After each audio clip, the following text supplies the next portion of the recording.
மணப்பாற மாடு கட்டி மாயவரம் ஏறு பூட்டி மணப்பாற மாடு கட்டி மாயவரம் ஏறு பூட்டி வயக்காட்ட உழுது போடு சின்ன கண்ணு பசும் தழைய போட்டு பாடுபடு செல்ல கண்ணு ஆத்தூரு கிச்சடி சம்பா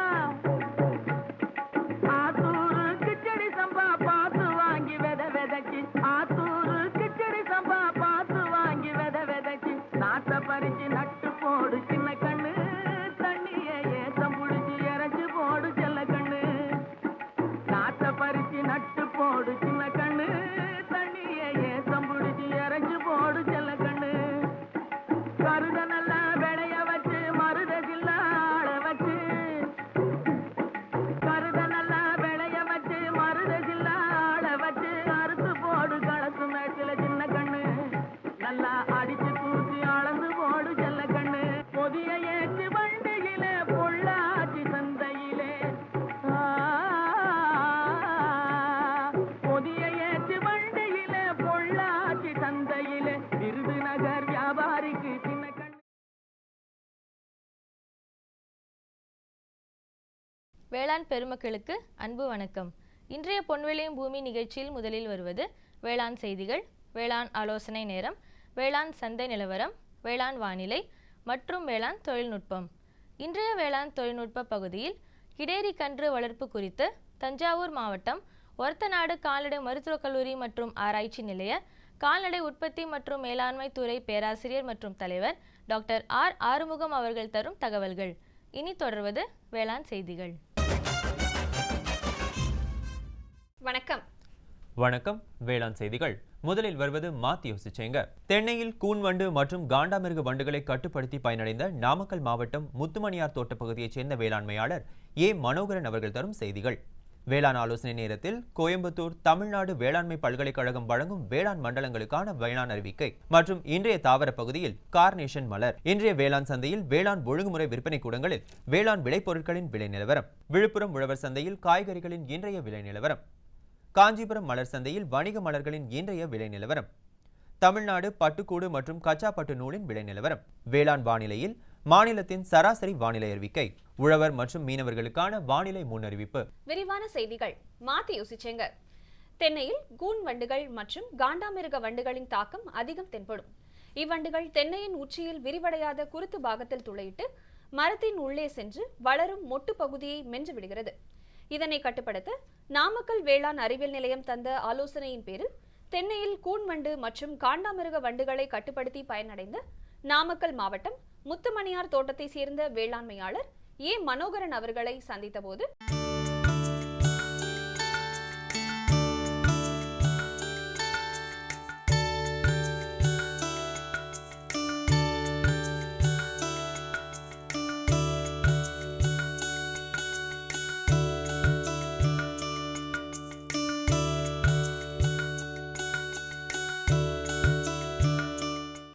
இங்கே நான் தென்னை வைத்து ஒரு 10 வருஷமாக நானே தேங்காயை வாங்கி ஒரு 1000 காய் நாற்று விட்டு அதை நல்ல காயாக தெருசாக எடுத்து நான் 30 அடிக்கு ஒரு மரம் நட்டு இப்போ 10 வருஷம் ஆகுதுங்க. இது வேளாங்கண்ணியில் கேவிகேவில் அடிக்கடி மீட்டிங் வைப்பாங்க, நானும் போவாங்க, எங்கேயும் கூப்பிடுவாங்க, நாங்கள் போய் அங்கேயும் பார்த்துருக்கோம். அங்கே எங்களுக்கு எல்லா முறையும் சொல்லிக் கொடுப்பாங்க. இந்த கூன் வண்டு காண்டாமிருகம் வண்டு இதெல்லாம் எப்படி பிடிக்கிறது என்னன்னு எங்களுக்கெல்லாம் அதை சொல்லி கொடுத்தாங்க. அவங்க ஆஃபீஸ் மூலியமாகவே எங்களுக்கு அந்த பைப்பில் அந்த வண்டு உழுவுற மாதிரியும் அதுக்கு உண்டான ஒரு மருந்து பாக்கெட்டும் கொடுத்து அதை இப்படிலாம் வச்சு இப்படி செய்யணும்னு சொல்லி சொன்னாங்க. அது நான் வச்சது எனக்கு எவ்வளோ பரவாயில்லைங்க. அது வச்சது இது வரைக்கும் ஒரு 40-50 வண்டுக்கு மேலே பிடிச்சிருக்குங்க. அதில் அது விவசாயம் பண்ணதில் தென்னை நிறையா இடத்துல குருத்தெல்லாம் கடிச்சு போட்டுருங்க, கீழே மரத்தையும் தொலை போக்கெல்லாம் இது பண்ணி சேதம் பண்ணிச்சிங்க. இப்போ அந்த தொல்லை இல்லாமல் இருக்குங்க. நானும் 2 விவசாயிகளுக்கும் சொல்லியிருக்கேங்க, இந்த மாதிரி அவங்களும் சொல்லியிருக்காங்க என்கிட்ட, நீங்கள் வந்தால் சொல்லுங்கள் அப்படின்னு. அதையும் அந்த மாதிரி சொல்லி எல்லாத்துக்கும் சொல்லியிருக்குங்க. அந்த மாதிரி ஆஃபீஸில் அப்பப்போ மீட்டிங் போடும்போது நாங்களும் போவாங்க, அவங்களும் அங்கே கூப்பிட்டு நாங்களும் அங்கே போய் அந்த மீட்டிங்கை கலந்து அவங்க என்ன சொல்கிறாங்க அதை பற்றி நாங்கள் கேட்டு அதை போய் நாங்கள் செஞ்சு தென்னையை வளர்த்தி இது பண்ணிட்டு வரோங்க. தென்னை விவசாயம் மானம் தமிழ்நாட்டில் மழையே இல்லைங்க. அதுக்கு தகுந்த மாதிரி இப்போ மானம் ரொம்ப வறட்சியாகவும் இருக்குது. தண்ணி வசதி இருந்தால் வெங்காயம் கொஞ்சம் நல்லாயிருக்கும். இது எங்களுக்கு அவங்க ஒவ்வொரு முறையும் கூப்பிட்டு அதை மீட்டிங் வச்சு எங்களுக்கு எல்லாம் சொல்லிக் கொடுப்பாங்க. தேங்காய் ஒரு மரத்துக்கு ஒரு 200 காயிலேருந்து 250 காய் வந்து காய்க்குங்க. அது மழை இருந்ததுனாக்கா இன்னும் கொஞ்சம் காய் சேர்த்து நல்ல முறையாக வருங்க. அந்த மழை இல்லாதனால இப்போ கொஞ்சம் எல்லாம் இதாக வறட்சியாக இருக்குதுங்க. அதை வந்து இப்போ அந்த போர் போட்டு அந்த தண்ணி பாய்கிறது, தண்ணி அந்த அளவுக்கு தண்ணி நீர்மயம் கீழே இறங்கிடுச்சிங்க. தண்ணி கம்மியாக இருக்குதுங்க. அந்த தண்ணி வசதி இருந்தாக்க காப்பு இன்னும் கொஞ்சம் நல்லாவே இருக்குங்க. அந்த வண்டு எப்படி பிடிச்சி அவங்க வந்து வேளாங்கண்ணி இல்லை கேவிகேன்னு சொல்கிறதுங்க, அவங்க வந்து நமக்கு சொல்லி கொடுத்த பிரகாரம் செஞ்சதுக்கு இப்போ பரவாயில்லைங்க, நல்லா இருக்குங்க. இப்போ அவங்க ஆஃபீஸில் வந்து கேவிகேவில் வந்து எங்களுக்கு வந்து ட்ரைனிங் கொடுத்து எல்லாம் வந்து இப்படி செய்யணும்னு சொல்லி சொன்னாங்க. அவங்க கொடுத்த அந்த ஒரு கிராப் மட்டும் தான் வச்சு நான் பயன்படுத்தி வந்தேங்க. இது வரைக்கும் ஒரு 40-50 வண்டு வந்து அது மாதிரி விழுந்துருக்குங்க. ஆனால் அவங்க சொன்ன விதி பிரகாரம் வந்து ஒரு ஏக்கருக்கு 1-2 கிராப் வைக்க சொல்கிறாங்க. இப்போ நான் ஒரு 7 ஏக்கர் வைத்துருக்கேங்க. அது ஒரு 10-15 கிராப் வச்சாக்கா பின்னையும் நல்லாயிருக்குன்னு சொல்லியிருந்தாங்க. அதுக்கு அவங்க இதை வந்து நான் ஏற்பாடு பண்ணி செஞ்சுட்டு இருக்கிறேங்க. இனிமேல் அதே மாதிரி மற்ற விவசாயிகளும் வந்து எனக்கு கேட்க தெரிஞ்சு இது மாதிரி செஞ்சால் பின்னையும் மகசூல் வந்து நல்ல முறையாக எடுத்து நம்ம பயன்படலாங்க. அது வந்து ஆஃபீஸில் போய் நீங்களும் எல்லாமே இது பண்ணிங்க. கேவிகேன்னு சொல்கிறதுங்க, அந்த அறிவியல் இதை வந்து அவங்க நமக்கு சொல்லித்தராங்க. நீங்கள் அது மாதிரி நம்மளும் பயன்படுத்தி நம்ம செஞ்சால் நல்லா இருக்குங்க. அது மேலும் விவரங்கள் பெற வேளாண்மையாளர் ஏ மனோகரன் அவர்களை 09842746495 என்ற கைபேசி எண்ணில் தொடர்பு கொள்ளலாம். இனி வருவது வேளாண் ஆலோசனை நேரம். இன்றைய வேளாண் ஆலோசனை நேரத்தில் கோயம்புத்தூர் தமிழ்நாடு வேளாண்மை பல்கலைக்கழகம் வழங்கும் வேளாண் மண்டலங்களுக்கான வேளாண் அறிவிக்கை. மேற்கு மண்டல விவசாயிகளுக்கான வேளாண் அறிவுரை. கடந்த 4 வார வறண்ட வானிலை காரணமாகவும் நீர் பற்றாக்குறை உள்ள இடங்களிலும் இரவை பயிர்களில் இளஞ்சிவப்பு நிற பாக்டீரியாவை 1 லிட்டர் தண்ணீருக்கு 5 மில்லி என்ற அளவில் காலை வேளையில் தெளிக்கவும். பயிர் கழிவு மூடாக்கு செய்யவும். நீர்ப்பாசனம் உள்ள இடங்களில் நவரை பருவ நெல் நடவினை நீர்மறைய நீர்க்கட்டு முறையுடன் மேற்கொள்ளவும். வரும் நாட்களில் தூறல் மழை மட்டும் பெற வாய்ப்பு உள்ளதால் இரவை பயிர்களுக்கு நீர்ப்பாசனம் செய்து பயிர் கழிவு மூடாக்கு இடவும். காவிரி டெல்டா மண்டல விவசாயிகளுக்கான வேளாண் அறிவுரை. அறுவடை நிலையில் இருக்கும் முதிர்ந்த சம்பா நெல் வயல்களில் மெழுகு பதத்தில் நெல் தரிசாக உளுந்து மற்றும் பச்சை பயிறு விதைப்பதற்கு ஏற்ற தருணம். உளுந்து ஆடுதுறை 3 மற்றும் பச்சை பயிறு ஆடுதுறை 3 ஆகிய ரகங்கள் நெல் தரிசுக்கு ஏற்ற ரகங்கள். தாளடி நெற்பயிரில் குலை நோய் தாக்குதல் பரவலாக தென்படுகிறது. இதனை கட்டுப்படுத்த 1 ஏக்கருக்கு கார்பன்டெசிம் 200 கிராம் அல்லது ட்ரைசைக்ளோசால் 200 கிராம் என்ற அளவில் 200 லிட்டர் தண்ணீரில் கலந்து கை தெளிப்பான் மூலம் தெளிக்கவும். தெற்கு மண்டலம் 1ற்கு உட்பட்ட மாவட்ட விவசாயிகளுக்கான வேளாண் அறிவுரை. தற்பொழுது நிலவும் வானிலையில் பருத்தியில் தண்டுகூன் வண்டின் தாக்குதல் காணப்படுகிறது. இதனை கட்டுப்படுத்த 1 ஹெக்டருக்கு கார்போபியூரான் 3Gயை 33.3 கிலோ என்ற அளவில் இடவும். மிளகாயில் காய் பிடித்தலை ஊக்குவிக்க 1 லிட்டர் தண்ணீரில் NAA என்ற வளர்ச்சி ஊக்கியினை 10 மில்லிகிராமை நட்ட 60 மற்றும் 90வது நாளில் மாலை வேளையில் தெளிக்கவும். தற்பொழுது நிலவும் வானிலையில் முதிர்ச்சி அடைந்த சோளத்தை அறுவடை செய்யவும். அறுவடை செய்தவுடன் வயலை உழவு செய்வதன் மூலம் தண்டு துளைப்பானின் கூட்டு புழுக்களையும் களைகளையும் அழிக்கலாம். தெற்கு மண்டலம் 2ற்கு உட்பட்ட மாவட்டங்களுக்கான வேளாண் அறிவுரை.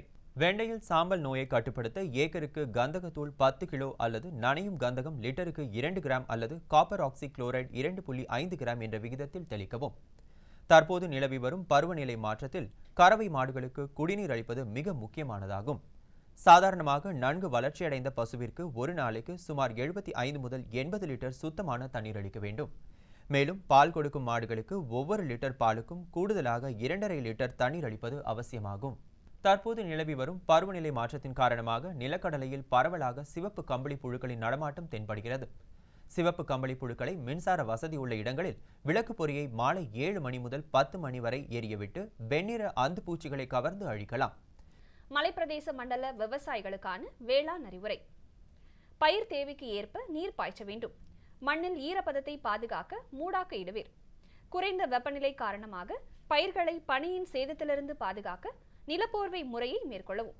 நிரந்தர வாழை சாகுபடி செய்யப்பட்டுள்ள தோட்டங்களில் மரங்களின் வேர்ப்பகுதியில் ஜனவரி மாதத்தில் மண்ணில் ஆழமாக கொத்திவிட வேண்டும்.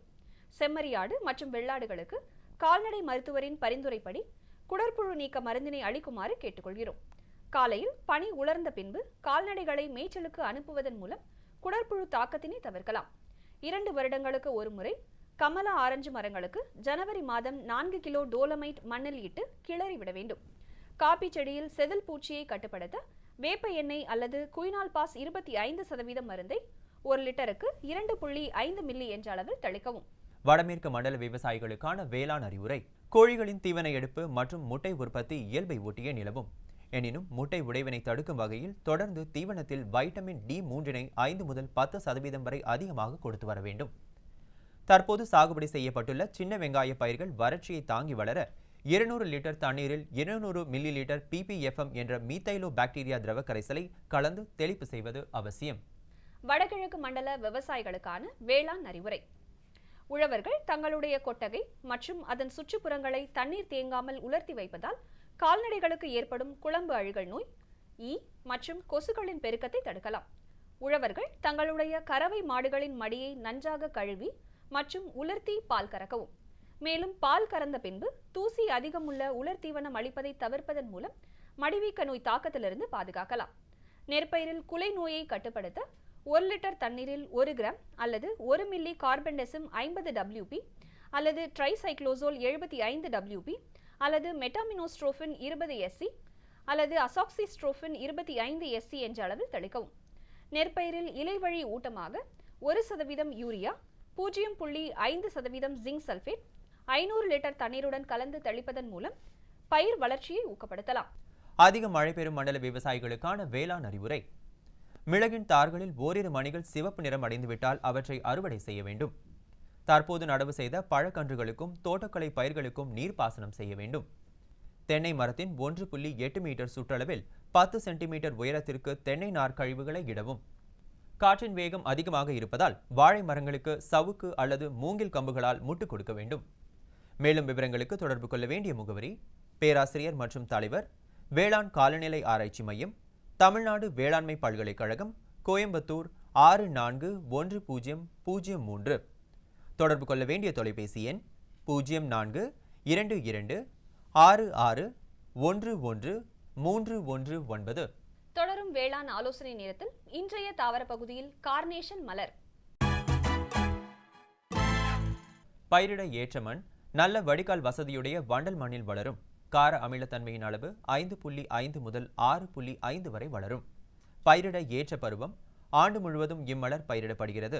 கட்டுப்பாடான சூழலில் வளரும். பயிரிட ஏற்ற காலநிலை குளிர்ந்த காலநிலையில் நன்கு வளரும். ஈரப்பதம் 70 முதல் 75% வரை இருக்க வேண்டும். பூக்கும் பருவம் மற்றும் அறுவடை. பூத்தல் நடவு செய்த 6 மாதத்தில் தொடங்கி 1.5 ஆண்டுகள் வரை தொடரும். பொதுவாக கார்னேஷன் வகையில் இதழ்கள் மூடாமல் தண்டுகள் செங்குத்தாக இருக்கும். தெளிப்பு வகையில் 2 பூக்கள் திறந்த நிலையிலும் மீதமுள்ள மொட்டுகள் நிறத்தை காட்டும். 5 கணு கொண்ட காம்புகளை பக்க கிளைகள் வளர்வதற்காக விட்டு தினமும் அறுவடை செய்யலாம். மேலும் விவரங்களுக்கு agritech.tnau.ac.in என்ற இணையதளத்தை பார்க்கவும். விளம்பர இடைவேளைக்கு பிறகு வேளாண் செய்திகள் தொடரும்.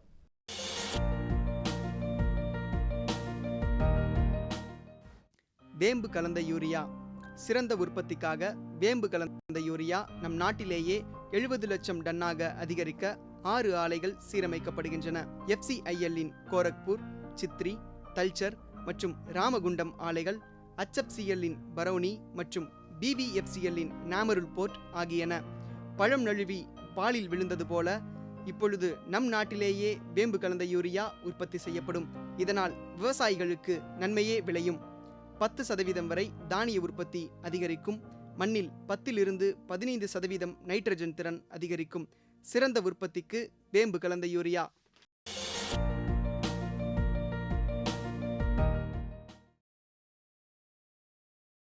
இனி வருவது வேளாண் சந்தை. இன்றைய வேளாண் சந்தையில் தமிழ்நாடு ஒழுங்குமுறை விற்பனை கூடங்களில் வேளாண் விளைபொருட்களின் இன்றைய விலை நிலவரம். கம்பு இதழ் ரகம் தேனியில் குறைந்தபட்சமாக 1690 ரூபாய்க்கும் அதிகபட்சமாக 1750 ரூபாய்க்கும், மக்காசோளம் டேசி கோவில்பட்டியில் குறைந்தபட்சமாக 1550 ரூபாய்க்கும் அதிகபட்சமாக 1650 ரூபாய்க்கும், நெல் எடிடி 36 ஆலங்குடியில் குறைந்தபட்சமாக 1365 ரூபாய்க்கும் அதிகபட்சமாக 1500 ரூபாய்க்கும், தூத்துக்குடியில் குறைந்தபட்சமாக 1470 ரூபாய்க்கும் அதிகபட்சமாக 1473 ரூபாய்க்கும், நெல் ஏ பொன்னி போலூரில் குறைந்தபட்சமாக 1632 ரூபாய்க்கும் அதிகபட்சமாக 2104 ரூபாய்க்கும், வேட்டவளத்தில் குறைந்தபட்சமாக 1825 ரூபாய்க்கும் அதிகபட்சமாக 2215 ரூபாய்க்கும், மஞ்சள் கிழங்கு கரூரில் குறைந்தபட்சமாக 6700 ரூபாய்க்கும் அதிகபட்சமாக 6900 ரூபாய்க்கும், சேலத்தில் குறைந்தபட்சமாக 7,600 ரூபாய்க்கும் அதிகபட்சமாக 8,500 ரூபாய்க்கும் விற்பனை செய்யப்பட்டது. விழுப்புரம் உழவர் சந்தையில் காய்கறிகளின் இன்றைய விலை நிலவரம். கத்திரிக்காய் 1 கிலோ 20 ரூபாய்க்கும், வெண்டைக்காய் 1 கிலோ 24 ரூபாய்க்கும், அவரைக்காய் 1 கிலோ 40 ரூபாய்க்கும், சின்ன வெங்காயம் 1 கிலோ 28 ரூபாய்க்கும், பெரிய வெங்காயம் 1 கிலோ 18 ரூபாய்க்கும், பச்சை மிளகாய் 1 கிலோ 28 ரூபாய்க்கும், தக்காளி 1 கிலோ 14 ரூபாய்க்கும், இஞ்சி 1 கிலோ 40 ரூபாய்க்கும், கீரைகள் கட்டொன்று 10 ரூபாய்க்கும், கருவேப்பிலை 1 கிலோ 40 ரூபாய்க்கும், கொத்தமல்லி கட்டொன்று 40 ரூபாய்க்கும், புதினா கட்டொன்று 20 ரூபாய்க்கும் விற்பனை செய்யப்பட்டது. காஞ்சிபுரம் மலர் சந்தையில் வணிக மலர்களின் இன்றைய விலை நிலவரம். கத்தரி ரோஸ் 20 பூக்களை கொண்ட ஒரு பாக்கெட்டின் விலை 100 ரூபாய்க்கும், மல்லிகை 1 கிலோ 600 ரூபாய்க்கும், கனகாம்பரம் 1 கிலோ 200 ரூபாய்க்கும், செண்டுமல்லி 1 கிலோ 50 ரூபாய்க்கும், பட்டன் ரோஸ் 1 கிலோ 100 ரூபாய்க்கும், துளசி 1 கிலோ 50 ரூபாய்க்கும், சம்பங்கி 1 கிலோ 30 ரூபாய்க்கும், அரளி 1 கிலோ 40 ரூபாய்க்கும், சாமந்தி 1 கிலோ 50 ரூபாய்க்கும், காக்கடா 1 கிலோ 140 ரூபாய்க்கும், கோழிக்கொண்டைப்பூ 1 கிலோ 40 ரூபாய்க்கும், விரிச்சிப்பூ 1 கிலோ 80 ரூபாய்க்கும் விற்பனை செய்யப்பட்டது. தமிழ்நாடு பட்டுக்கூடு விற்பனையில் முன்னணி நகரங்களின் விலை நிலவரம். மஞ்சள் பட்டுக்கூடு 1 கிலோவிற்கு தருமபுரியில் அதிகபட்சமாக 324 ரூபாய்க்கும், குறைந்தபட்சமாக 290 ரூபாய்க்கும், சராசரியாக 319 ரூபாய்க்கும், வெண்பட்டுக்கூடு 1 கிலோவிற்கு அதிகபட்சமாக 510 ரூபாய்க்கும், குறைந்தபட்சமாக 383 ரூபாய்க்கும், சராசரியாக 459 ரூபாய்க்கும், வெண்பட்டுக்கூடு சேலத்தில் அதிகபட்சமாக 455 ரூபாய்க்கும், குறைந்தபட்சமாக 420 ரூபாய்க்கும், சராசரியாக 438 ரூபாய்க்கும், வெண்பட்டுக்கூடு 1 கிலோவிற்கு கோயம்புத்தூரில் அதிகபட்சமாக 495 ரூபாய்க்கும், குறைந்தபட்சமாக 319 ரூபாய்க்கும், சராசரியாக 434 ரூபாய்க்கும், மஞ்சள் பட்டுக்கூடு 1 கிலோவிற்கு ஒசூரில் அதிகபட்சம், குறைந்தபட்சம் மற்றும் சராசரியாக 300 ரூபாய்க்கும் விற்பனை செய்யப்பட்டது.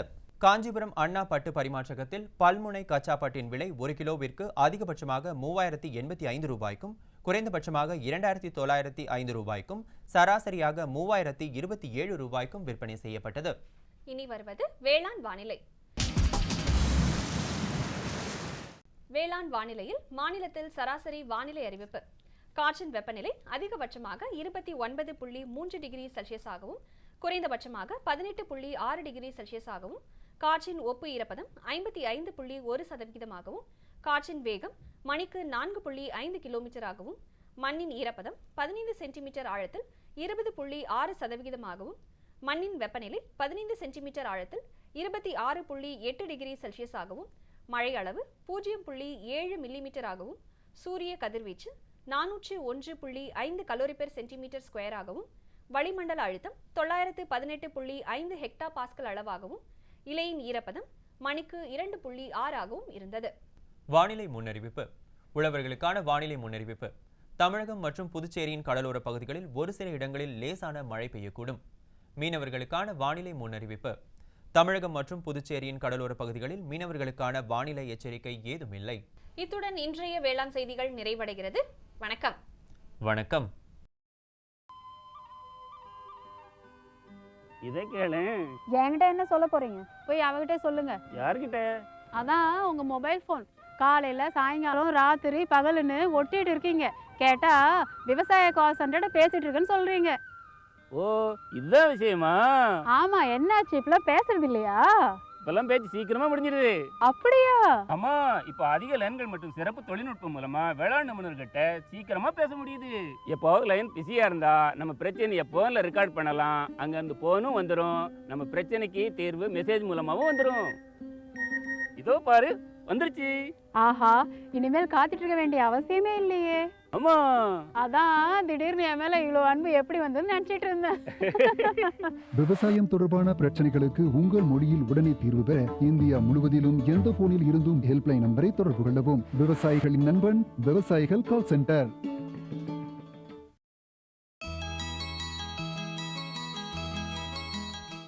கலப்பின மாடுகள் பால் உற்பத்திக்கு பெருமளவு பயன்படுகின்றன. இந்த கலப்பின மாடுகள் 2 முதல் 2.5 ஆண்டுக்குள் கன்று ஈனும். இன்றைய கன்றே நாளைய பசு என்ற வாக்கிற்கிணங்க கிடேரி கன்று வளர்ப்பின் முக்கியத்துவம் மற்றும் பராமரிப்பு முறைகள் குறித்து தஞ்சாவூர் மாவட்டம் ஒரத்தநாடு கால்நடை மருத்துவக் கல்லூரி மற்றும் ஆராய்ச்சி நிலைய கால்நடை உற்பத்தி மற்றும் மேலாண்மை துறை பேராசிரியர் மற்றும் தலைவர் டாக்டர் ஆர் ஆறுமுகம் அவர்கள் தரும் தகவல்கள்.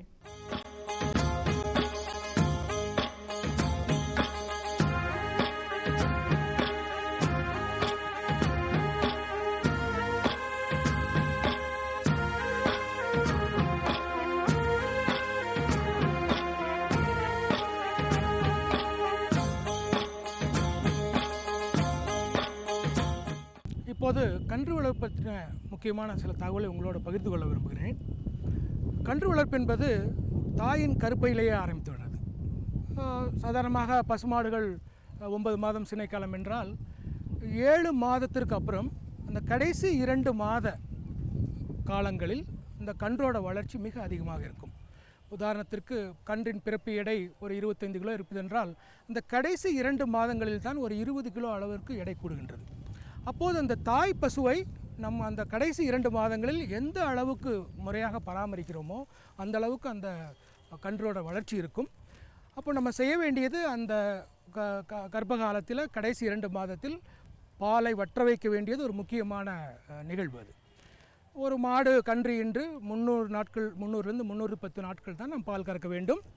அந்த பால் கறவை முடிந்தவுடன் கடைசி 2 மாதங்கள் நம்ம சினை இருக்கும்போது கடைசி 2 மாதங்கள் பால் வற்ற வைக்க வேண்டும். இது எதற்காக என்றால் பாலை கறந்து கொண்டே இருந்தால் அதற்கான சத்துக்கள் பாலில் போய்கொண்டிருக்கும். கன்றுக்குட்டிய வளர்ச்சி அது ரொம்ப பாதிக்கும். அந்த கடைசி 2 மாதங்களில் அந்த தாய் பசுவிற்கு கட்டாயமாக கலப்பு தீவனம், தாது உப்புக்கள் கலவை அடங்கிய கலப்பு தீவனம் தினசரி குறைந்தது 2 கிலோவாவது நம்ம கொடுக்க வேண்டும். அப்போதுதான் கன்று உள்ள கருப்பையில் இருக்கிற கன்றுக்குட்டியோட வளர்ச்சி நன்றாக இருக்கும். மேலும் இந்த பசுவானது கன்று ஈன்றதுக்கு பின் நல்ல பால் உற்பத்திக்கும் இது வழிகொள்ளும்.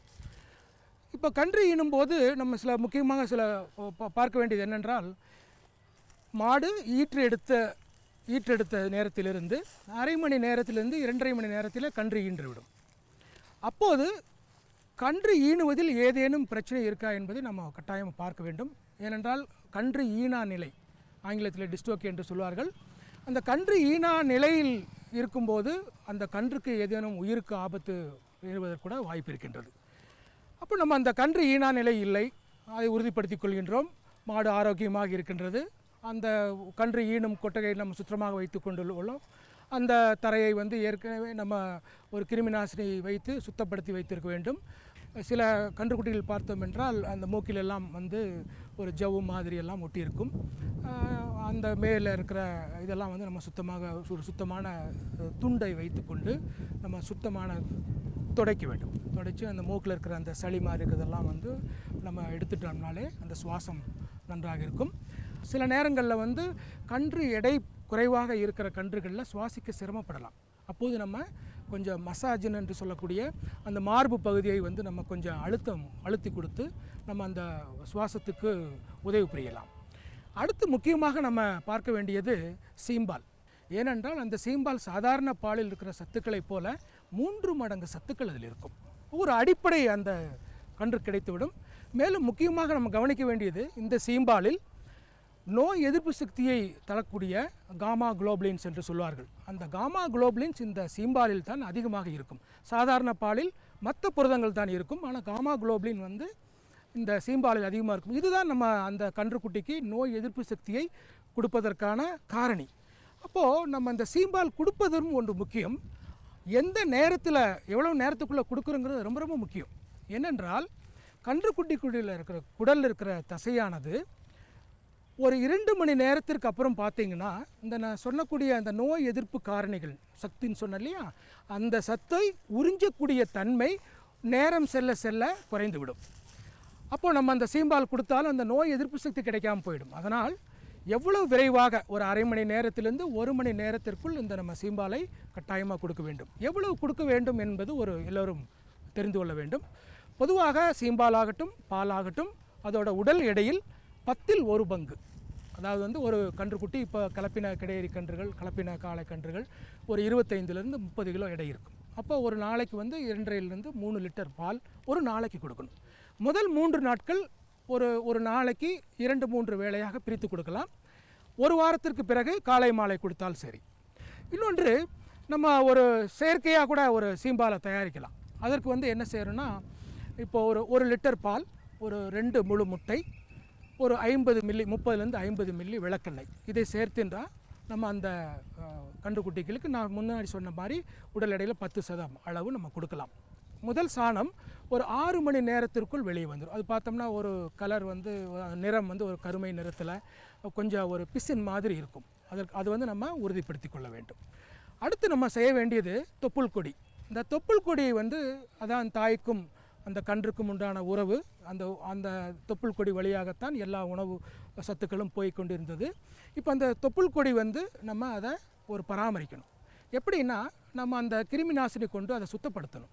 அதற்கு சுலபமான ஒரு வழி என்னென்னா, ஒரு நூல் எடுத்துகிட்டு நம்ம அந்த கிருமி நாசினி டிங்சர் அடில் என்று சொல்லுவோமே, அந்த டிங்சர் அடியில் நினச்சிட்டு அந்த அடி வயிற்றுலேருந்து 1 இன்ச், அதை வந்து 2.5 சென்டிமீட்டர் கீழே அந்த நூலில் கட்டிட்டு அதற்கு கீழே 1 சென்டிமீட்டர் விட்டு சுத்தமான கத்தரி அல்லது சுத்தமான நம்ம பிளேடு கொண்டு நம்ம அதை சுத்தப்படுத்தணும். கூட வந்து நம்ம அந்த டிங்சர் ஐடின் இந்த கிருமி நாசினியை வந்து நம்ம தடவிட்டோம்னா இதன் மூலம் அதுக்கடுத்த மாதிரி வர பிரச்சனை என்னென்னா, அந்த தொப்புள் கொடி அலர்ச்சின்னு சொல்லுவாங்க, நேவல் இல் என்று சொல்வார்கள். அதே மாதிரி தொப்புள் கட்டியாக மாறிவிடும். கொம்பு நீக்குதல் ஒரு முக்கியமான ஒரு மேலாண்மை பணி.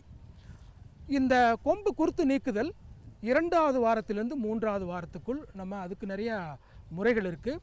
கன்றுக்குட்டிகளை எப்படி பராமரிக்கிறாங்கன்னா, பால் கறக்கிறதுக்கு முன்னாடி கன்றுக்குட்டியை ஊட்ட வச்சு ஒரு 1/2 லிட்டர் குடிக்குதா, 1 லிட்டர் குடிக்குதா, எவ்வளோ குடிக்குதுன்னே தெரியாது நமக்கு. அந்த மாதிரி தான் எல்லோரும் வளர்த்திட்டு இருக்கோம். அப்போ அது முறையாக அதுக்கு தேவையான அளவு கிடைச்சிச்சா அப்படின்னு எப்போ உறுதிப்படுத்த முடியும்னா, இந்த கன்றுக்களை தனிமைப்படுத்தி அல்லது தனியாக அதை வந்து 0 டே வீனிங் என்று சொல்வார்கள். அதாவது வந்து பிறந்த முதல் நாளே நம்ம பாலை வந்து கன்றுக்குட்டிகளை பிரித்து வளர்ப்பது. பிரித்து அதற்கு உடல் எடைக்கு வயதுக்கு தகுந்தாற்போல் நம்ம அந்த பால் கொடுத்து வளர்க்கும்போது அது வளர்ச்சியை உறுதிப்படுத்தப்பட முடியும். அப்போது இந்த கன்று கொட்டில்கள் பொதுவாக ஒரு 3-4 மாதம் வரைக்குமே கன்றுக்குட்டிகளை தனித்தனியாக அதற்கு ஒரு நல்ல காற்றோட்டம், வெளிச்சம், சுகாதாரமாக இருக்கிற ஒரு கொட்டகையில் நம்ம அதை பராமரிக்கணும். ஒரு 3-4 மாதங்களுக்கு மேலே சிறு குழுக்களாக 3-4 கன்றுக்குட்டிகள் குழுக்களாக நம்ம இப்போ பார்த்துட்டு இருக்கிறோம் இல்லைங்களா, அது மாதிரி கூட நம்ம குழுக்களாக நம்ம வளர்க்கலாம். அப்போ அந்த கலப்பு தீவனத்தை அந்த மாதிரி பண்ணி 14லேருந்து 16 மாதம் அதோட வயசு இருக்கும்போது 1.5லேருந்து 2 கிலோ அளவுக்கு நம்ம கலப்பு தீவனம் கொடுக்கணும். அப்படி அந்த மாதிரி கொடுத்துருந்தோம். கூட ஒன்று செய்ய வேணும், நம்ம அந்த குடற்புழு நீக்க மருந்துகள் கொடுக்கறது. இந்த கன்று பராமரிப்பில் நம்ம சொன்ன சீம்பால் அளித்தல், அந்த முறையான பராமரிப்பு, குடற்புழு நீக்கம், கொம்பு குருத்து நீக்கம், தடுப்பூசி அளித்தல், கலப்பு தீவனம் அளித்தல், உண்ணி நீக்கம், இது எல்லாம் முறையாக செஞ்சு நம்ம கொட்டகையை வந்து சுத்தமாக பராமரித்து நம்ம பண்ணும்போது இந்த கன்றுக்குட்டிகள் நல்ல நாளைய பசுவாக இருக்கும். அதன் மூலமாக நம்மளோட பால் உற்பத்தி அதிகமாகி நம்மளோட பொருளாதாரம், விவசாயிகளின் பொருளாதாரமும் மேம்படும்.